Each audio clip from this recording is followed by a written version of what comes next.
सेना संघ से जुड़कर सामाजिक कार्य करें। शोषित पीड़ित वंचितों की आवाज बुलंद करने अवंती सेना संघ से जरूर जुड़ें, अपना सहयोग प्रदान करें। पदाधिकारी बनने के लिए स्क्रीन पर दिए गए नंबरों पर संपर्क करें। हाल ही में भाजपा द्वारा 39 सीटों पर प्रत्याशियों की सूची जारी की है, जिसके बाद कई विधानसभाओं में विरोध देखने को मिल रहा है। बंडा विधानसभा में भाजपा ने लोधी काट खेला है। इस विधानसभा पर वीरेंद्र सिंह लोधी को भाजपा ने अपना प्रत्याशी बनाया है। माना जा रहा है कि भाजपा ने बंडा विधानसभा में लोधी काट खेला है। इस विधानसभा पर कांग्रेस भाजपा में लोधी प्रत्याशी आमने सामने होंगे। वर्तमान हालातों पर काबू पाने उत्तर प्रदेश बुलंदशहर जिला स्याना विधानसभा के भाजपा विधायक देवेंद्र सिंह लोधी को बंडा विधानसभा का प्रभारी बनाया है। उन्होंने बंडा के विश्राम गृह में प्रेस वार्ता करते हुए शासन की योजनाएं द्वारा चलाई जा रही योजनाओं की जानकारी दी है। देखिए, हमारी सरकार का तो नारा ये है कि सबका साथ, सबका विकास, सबका विश्वास और सबका प्रयास।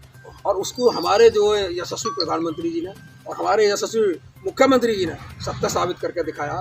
किसके एक भी एग्जाम्पल तो आप दीजिए किसके साथ में भेदभाव हो रहा है।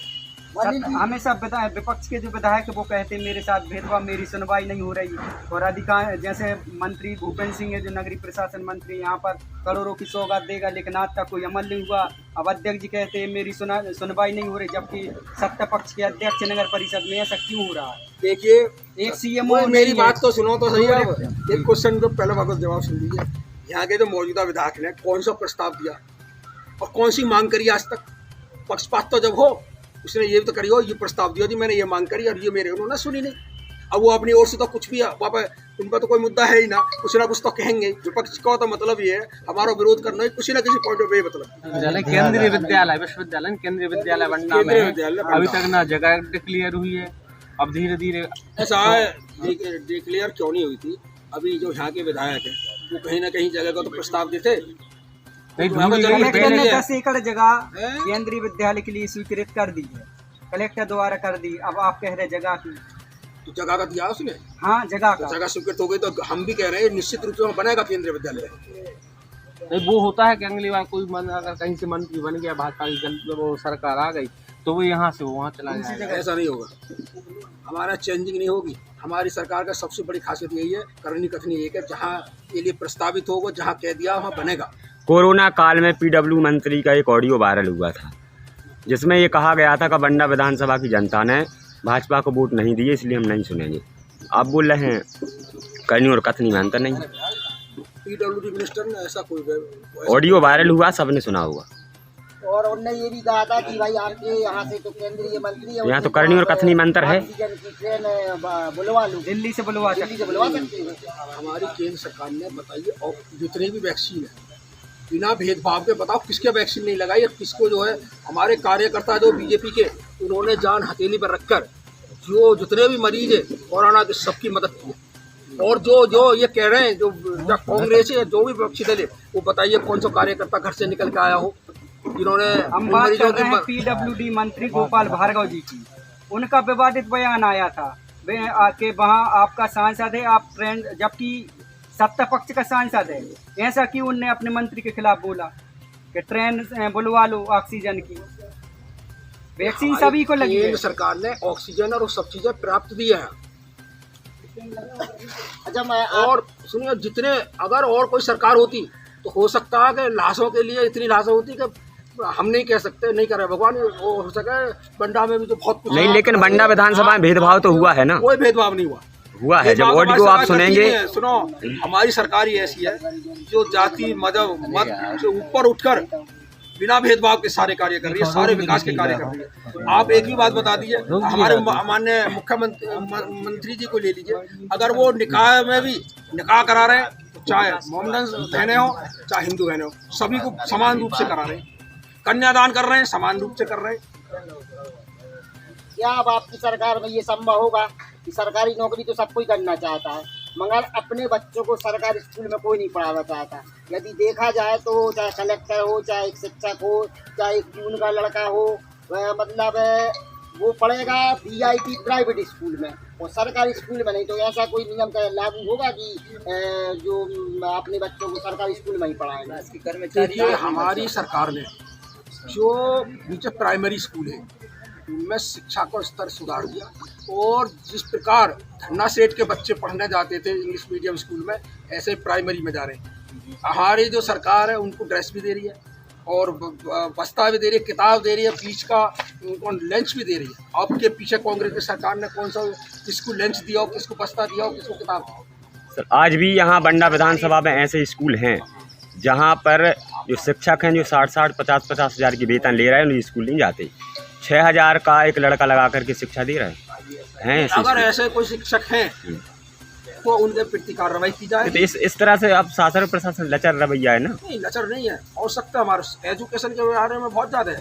हमारे देश के यशस्वी प्रधानमंत्री भी उसके लिए बहुत जागरूक है और बहुत ज़्यादा। ऐसे शिक्षकों को सरकार का डर नहीं है? ऐसे शिक्षकों को अगर है तो उनको प्रति दंडवाद तक कार्रवाई की जाएगी। हमारे जो कहना है कि जो शहर के स्कूल हैं उसमें 5 क्लास में 22 टीचर हैं, कहीं इसको देहात के स्कूलों में 5 क्लासों में 1 टीचर है।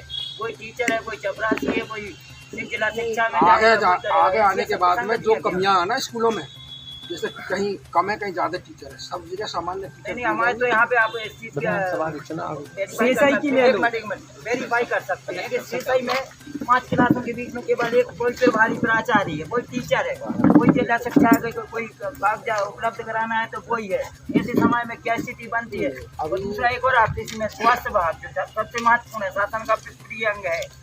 स्वास्थ्य, शिक्षा और कृषि के लिए तो ऐसा है कि आजाद के लिए भटकते रहते लोग, जब समय निकल जाता है उसके बाद मिले तो मिले, नहीं मिले तो नहीं मिले। ना कृषि पे ध्यान दिया जा रहा है, ना शिक्षा पे दिया जा रहा है। स्वास्थ्य के लिए हम बता दें काफ़ी अर्से से ग्राम चकेरी में अस्पताल है, वहाँ पे डॉक्टर है लेकिन सेवाएं बंडा में दे। एक पटुआ में जो भी जानते हो एक अस्पताल बन चुकी है लेकिन उसका प्रयोग शौचालय के रूप में कर रहे लोग। जी, अगर वो सुविधाएं वो अस्पताल वहाँ प्रारंभ हो जाए तो लोगों को 50 किलोमीटर 30-40 किलोमीटर चल के बंडा क्यों आना पड़ेगा? क्योंकि देखो की बात कह रही है विधायक बुलंदशहर से, सियाना से, उनको स्थानीय जानकारी उतनी हो पाई। हम उपलब्ध कराएंगे जब प्रशासन को हमारे विधायक जी जब बनेंगे तो एक बार कृषि का जो बता रहे हो आप, हमारे प्रतिनिधि बन के आए। आप कृषि का समझिए, कृषि पे हमारे 99% जो जमीन वो ऐसी थी वहाँ तक सिंचाई की व्यवस्था सरकार ने, एक नंबर बात। दूसरा, आज तक के उसमें इतिहास में किसी ने भी जो है किसान को सम्मान निधि नहीं दी। हमारे जो यशस्वी प्रधानमंत्री जी हैं 6,000 रुपये प्रति वर्ष तो वो दे रहे हैं और इतने ही हमारे यशस्वी मुख्यमंत्री दे रहे हैं। 12,000 रुपये साल के किसान को जो है कृषि के लिए पैसे दे रहे हैं। और खाद के लिए जब से न्यू कोटेड खाद किया तो किसी किसान को खाद की किल्लत नहीं है। नहीं सर, खाद की किल्लत आई है, खादों में इतनी लंबी लंबी कतारें लगी नहीं। गौ भक्त जो बनते हैं और आपने देखा होगा कि कई हजारों की तादाद में रोड पे गाय बैठती है, तो कोई ऐसा नियम लागू क्यों नहीं कर रही आपकी सरकार की हर किसान को 5-5, 10-10 गाय रखनी होगी?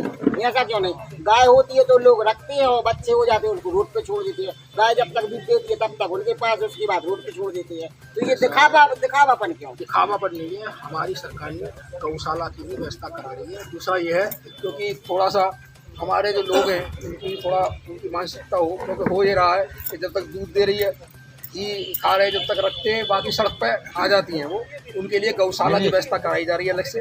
और यहाँ तक भी हमारी सरकार ने जो आपने देखा होगा एक अलग से योजना बनाई है कि अगर कोई किसान अपने यहाँ गाय रखनी चाहता है तो उसको जो है 900 रुपये प्रति माह के दिए जाएंगे। वो योजना जल्दी से जल्दी लागू होगी, आपके हो सके आ जाए केंद्र सरकार की योजना। सर आपने कहा है कि किसानों के लिए कोई परेशानी नहीं है।